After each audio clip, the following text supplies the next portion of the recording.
I want you to imagine something for just a second.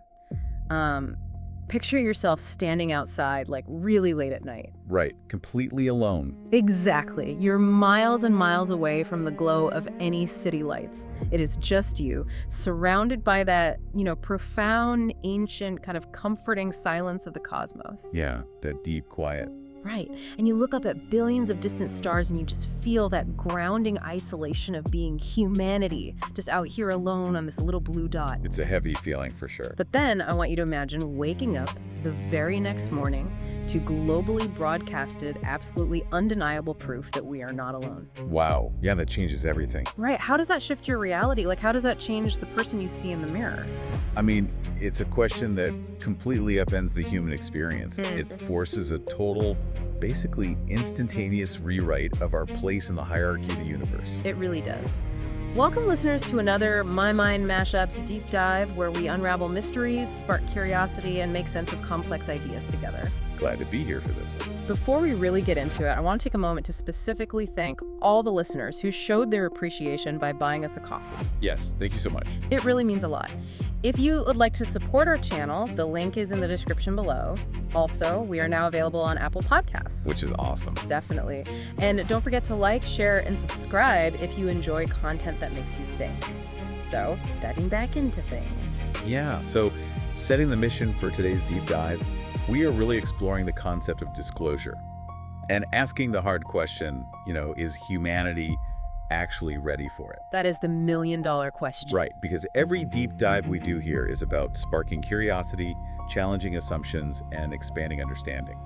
And right now, honestly, there is no bigger assumption to challenge than the idea that we are the only intelligence out there. No kidding. And I think the catalyst for this entire global conversation we're having right now is that massive 2026 blockbuster Disclosure Day. Oh yeah, Spielberg's latest. Yeah, it hit theaters on June 12, 2026, starring Emily Blunt.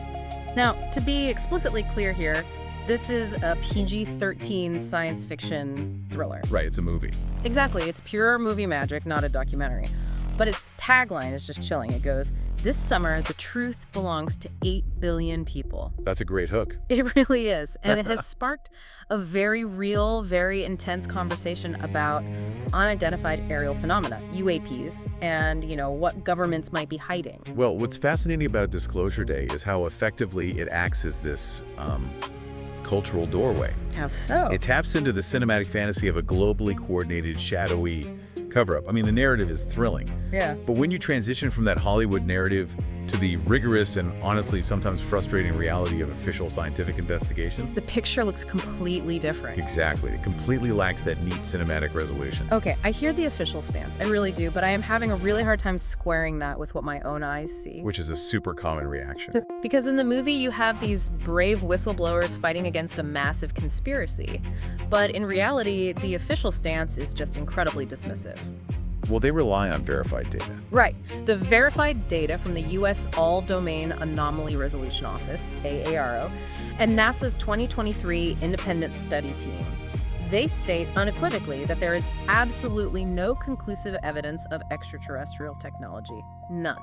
Yeah, AARO's historical report basically concluded that the vast majority of cases are just ordinary objects, misidentifications, or sightings that simply lack sufficient data to really analyze. But okay, the scientific framework operates differently? Yeah, it operates on an entirely different burden of proof than human intuition. Meaning what, exactly? Meaning the scientific method requires that the extraterrestrial hypothesis be the absolute last resort. Okay. You can only consider it after every single terrestrial explanation, whether that's drones, weather balloons, satellites, sensor glitches, or, highly classified military tech has been entirely exhausted. But wait, what about the famous leaked footage? Like, I have watched that gimbal video a dozen times. Yeah, the Navy Day. Yeah. You literally see a glowing craft stop and just rotate in midair against the wind. I mean, it defies our understanding of aerodynamics. How does an official report explain away a physical object doing something that impossible? Well, this is where we have to look closely at the physics of the equipment recording the event rather than just the object itself. Okay, color me intrigued. Our visual perception can be easily deceived by complex technology. AARO uses rigorous optical and physics-based analysis to investigate these things. Take that gimbal video you mentioned. Through optical engineering, they demonstrated what is known as gimbal glare. Gimbal glare. Okay, explain how that works mechanically, because to the naked eye, it really looks like the object itself is spinning. Okay, so imagine the infrared targeting pod mounted on the belly of a fighter jet. It's a really complex array of mirrors and sensors housed inside a glass dome. Right. When the jet's sensor locks onto a distant heat source, say, the exhaust of another jet miles away, the pod tracks it. But these mechanical tracking pods have physical limits to how far they can turn. Right, like they hit a wall. Exactly. When the target reaches the edge of the pod's field of view, the entire internal mechanical housing has to physically flip to keep tracking the target. Wait, the camera itself flips? Yes.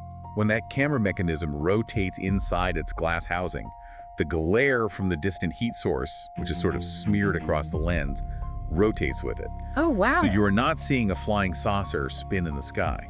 You are seeing an optical artifact spin on the camera lens itself. That is wild. I mean, it makes complete sense when you break down the mechanics, but without knowing how an infrared pod functions, the brain just assumes the object in the sky is doing a barrel roll. Yeah, it's an easy assumption to make.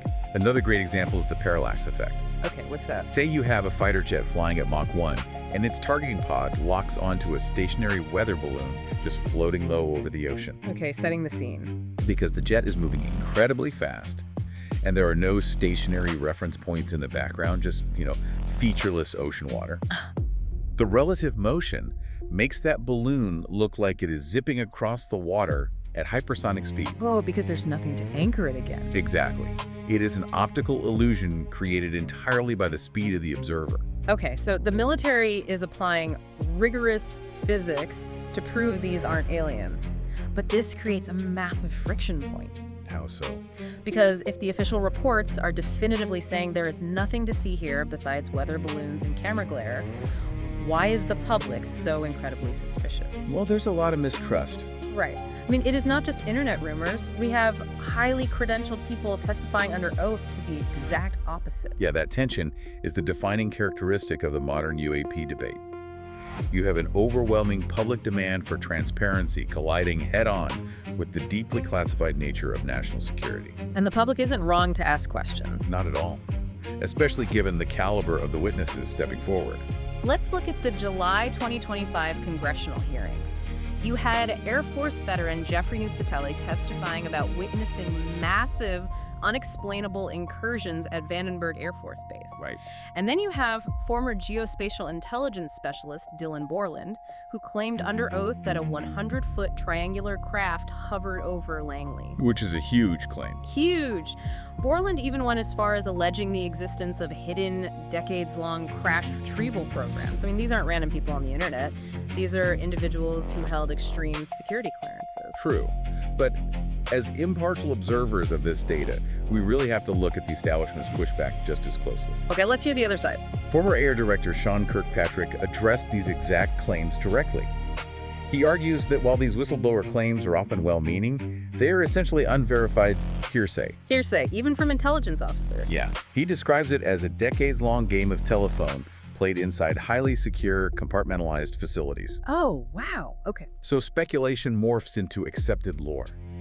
But Kirkpatrick emphasizes that not a single piece of empirical physical evidence has ever been provided to AARO or Congress to back up the existence of a crash retrieval program. It is like trying to guess the image on a 10,000-piece puzzle, but you only have a top-secret clearance for, like, 3 corner pieces. That is a perfect analogy. Let's say one intelligence officer sees a piece of a highly classified next-generation terrestrial drone, then another officer in a completely different facility witnesses bizarre metallurgical testing for advanced armor. Right, very compartmentalized. Because of the strict rules of special access programs, they are not legally allowed to speak to each other or see the rest of the puzzle.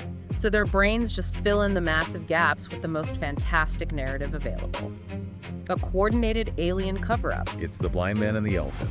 That is a brilliant way to illustrate the mechanics of compartmentalization. When you isolate intelligent people and feed them fragmented, highly anomalous data, the human mind will inherently construct a narrative to make sense of it. And aliens are a pretty compelling narrative. Exactly. In our culture, the prevailing narrative is extraterrestrial. But this raises a crucial issue. If the military apparatus, by its very classified design, cannot give us answers that satisfy the public, Who will? That is where the civilian scientific community is finally stepping in. Right. Harvard astrophysicist Avi Loeb and the Galileo Project are arguing that we really need to rely on civilian open data, just completely removing the veil of military classification. I mean, the military sensors are designed to track enemy missiles and aircraft. They are not designed to study scientific anomalies. Loeb's argument is fundamentally about the philosophy of science. He compares modern scientists who refuse to study UAPs because of the associated stigma to 17th century scientists who refused to look through Galileo's microscope. Wait, they refuse to look? Yeah, they refused because what they might see could challenge their established worldview. The Galileo Project's mandate is that anomalies deserve rigorous, open, transparent scientific investigation. And that makes perfect sense. If we can't trust the military's classified sensors here on Earth, we have to look up using our own, which is exactly what astrobiologists are doing right now. They certainly are. But before we look at how they are scanning the cosmos, if this is resonating, hit that subscribe button so you don't miss the next deep dive. Please do. And please like, comment, and subscribe to hear more My Mind Mashups deep dives. So, to answer your question about how astrobiologists are scanning the cosmos, the scientific search for life is actually far more expansive than looking for blurry shapes in our own atmosphere. I would hope so. From a statistical standpoint, life elsewhere is considered highly plausible. NASA has already confirmed over 6,000 exoplanets. 6,000, wow. Yeah, planets orbiting stars outside our solar system. And based on those findings, they suspect there are billions more just in the Milky Way alone. But how do they actually look for life on a planet that is millions of light years away? I mean, we can't send a probe, and we certainly can't take a high-resolution photograph. They use a remarkable technique called transit spectroscopy, primarily utilizing the James Webb Space Telescope. Okay, transit spectroscopy, break that down for me. Imagine an exoplanet passing directly in front of its host star from our vantage point. As it transits, a tiny fraction of that starlight filters through the planet's atmosphere before continuing its journey across the galaxy to our telescope. Oh, I see. So the atmosphere acts like a colored filter on a camera lens. Precisely. Different chemical elements absorb specific wavelengths or colors of light. When scientists capture that light with the James Webb Space Telescope, they split it into a spectrum. Like a rainbow. Like a rainbow. And if there are dark lines in specific parts of that spectrum, it means certain chemicals in that planet's atmosphere absorbed those exact wavelengths. That's amazing. It is essentially reading a chemical barcode written in starlight. That is incredible. They are literally scanning the galaxy for specific chemical recipes. But what exactly are they looking for? Like, what proves there is life? Well, they're hunting for biosignatures and technosignatures. Okay, let's start with biosignatures. A biosignature would be a specific combination of gases, like methane and oxygen existing together in large quantities. In atmospheric chemistry, methane and oxygen react and destroy each other very quickly. Oh, so they shouldn't exist together for long. Right. So if we see them coexisting on a distant planet, it strongly implies that something likely biological life is constantly replenishing them. And what about a technosignature? A technosignature would be an industrial pollutant, like chlorofluorocarbons or CFCs. Those do not occur naturally and would indicate an advanced industrialized civilization. The contrast here is staggering. You have the scientific community using quantum mechanics and spectroscopy to peer across the galaxy, analyzing light that left its star millions of years ago. Meanwhile, a huge portion of the public believes the definitive proof of alien life is just sitting under a tarp in a hangar somewhere in Nevada. It is two entirely different paradigms of discovery. It really is, and it brings us to a fascinating thought experiment. I'm ready. Suppose the James Webb Telescope, or one of Avi Loeb's civilian observatories, finds undeniable proof tomorrow. A massive technosignature is confirmed, or a definitive signal is intercepted. Okay, proof. We have it. The math and the science are settled. Are human beings psychologically wired to handle that reality? You know, if you just look at the polling data, you would think we are. Conceptually, people seem very open to the idea. The numbers are surprisingly high. Yeah, a 2021 Pew survey shows that 65% of Americans already believe intelligent life exists elsewhere. And a CBS poll from 2026 goes even further. It shows that 1 in 5 Americans think extraterrestrials have already contacted Earth. Right. So on paper, we buy into the concept. But polling data measures our intellectual willingness to entertain an idea.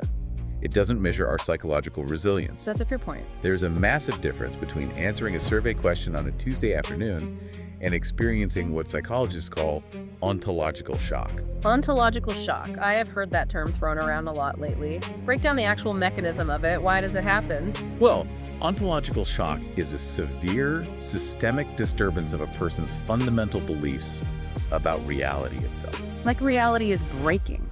Essentially, evolutionarily speaking, the human brain is wired to constantly assess our environment to ensure we are at the absolute top of the food chain.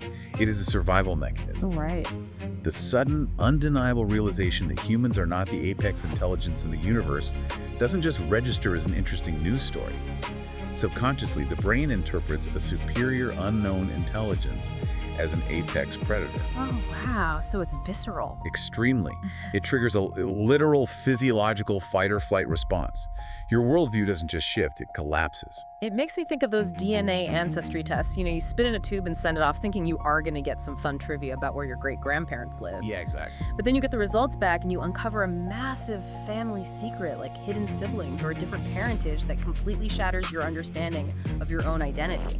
You actively sought out the truth, but when you actually got it, the truth broke your reality. That analogy perfectly captures the emotional whiplash. Human beings have a remarkably low tolerance for profound uncertainty. We really do.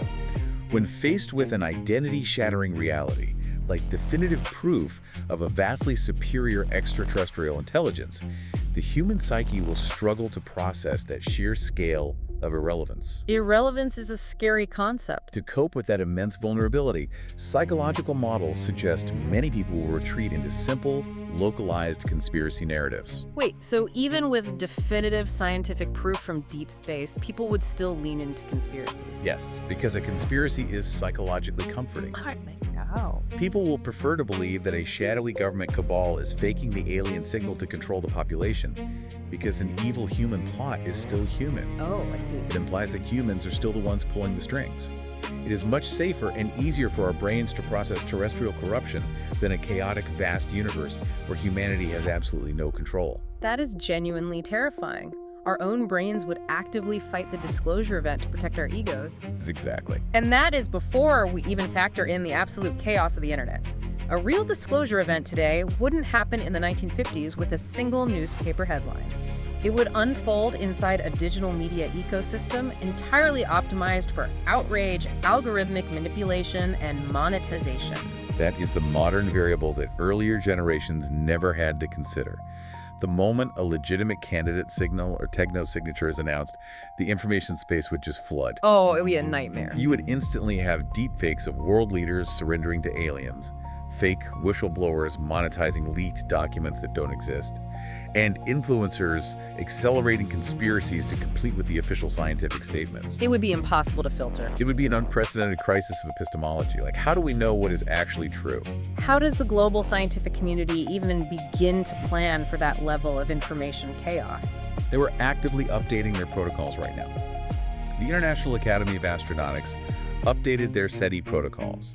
That's the search for extraterrestrial intelligence in 2026, specifically to address this era of deepfakes and algorithmic panic. Oh, smart.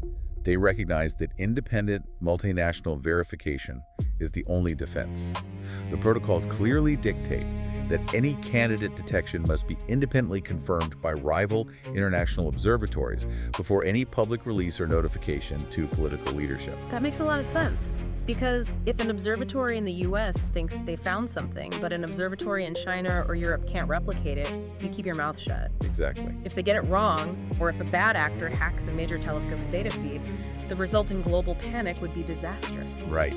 Without those protocols, a misunderstanding could easily trigger an unnecessary geopolitical crisis. Or, on a lighter note, a world-changing announcement could be derailed by a localized technical glitch. Wait, has that happened? Well, there is a famous case from the Parkes Observatory in Australia. For weeks, astronomers thought they were picking up mysterious high-energy bursts of radio waves from deep space. Let me guess, it wasn't aliens? No. They were mapping these incredible signals, entirely baffled by their origin. It turned out to be a microwave oven in the facility's break room. No way. Yes.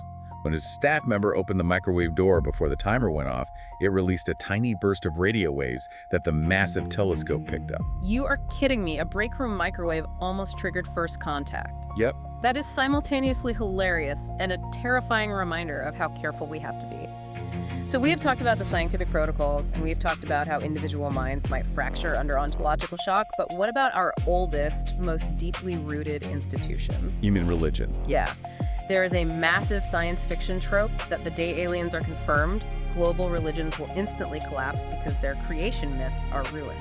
It is a popular trope, but the theological and sociological data completely contradicts it. Yeah.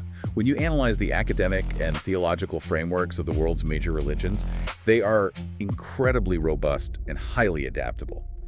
They have spent millennia dealing with the infinite, the unknown, and the nature of creation. I guess that's true. For instance, Jesuit brother Guy Consolmagno, who was the director of the Vatican Observatory, has explicitly stated that any self-aware entity with free will possesses a soul, regardless of how many tentacles it has. Wow, that's surprisingly open. Similarly, astronomer Jose Funes has openly referred to potential aliens as our extraterrestrial brothers. Yeah, it completely flips the script. Instead of religion collapsing, it just expands to include the rest of the universe. This ties perfectly into scholar Diana Walsh Pasulka's concept of cosmic humility. Yes, I love that concept. It is the profound acceptance that humanity can still have deep spiritual value and profound meaning without having to be the absolute biological or spiritual center of the universe. History gives us a perfect blueprint for this. Consider the Copernican revolution. When humanity finally realized that the Earth was not the physical center of the solar system, it caused initial friction, but it did not destroy faith. Right, it just adjusted it. It simply expanded the definition of creation. Pasulka argues that we would undergo the exact same spiritual upgrade today. Cosmic humility might be the essential psychological tool we need to survive disclosure. It allows the universe to be unimaginably vast without making humanity feel worthless. We have covered an immense amount of ground today. We started with the thrilling, cinematic fantasy of Disclosure Day and transitioned into the rigorous, physics-based debunking by AARO. Right, breaking down gimbal glare and parallax. Yeah. We explored the whistleblower push for transparency and how government compartmentalization creates the ultimate puzzle for conspiracy. We looked at the incredible science of astrobiology using transit spectroscopy to read the chemical barcodes of distant exoplanets. Such cool tech. And ultimately, we faced the deep underlying psychological threat of ontological shock and how humanity might find resilience through cosmic humility. As we conclude this deep dive, I want to leave you with one final thought to ponder. We spend so much of our time and energy looking up at the sky, endlessly wondering what their intentions might be. Yeah, we really do. We project our fears of conquest or our hopes for salvation onto the stars. But if we do, eventually, receive a message from the cosmos, will our chaotic reaction to it reflect our greatest, most unified hopes as a species? Or will that message merely hold up a mirror to our own deepest terrestrial divisions, our mistrust, and our inherent human flaws? That is a question that truly sticks with you. Just like standing out under that dark night sky, looking up at the stars and realizing the real mystery isn't just up there, it's down here, in how we handle the truth about ourselves. Find My Mind mashups everywhere you listen. Amazon Music, Audible, Facebook, Pocket Casts, Spotify, TikTok, YouTube, and now available on Apple Podcasts. It's been great. Drop your thoughts in the comments. Your perspective could shape our next deep dive. Thank you for exploring the unknown with us today. Keep your minds open, and we'll catch you next time.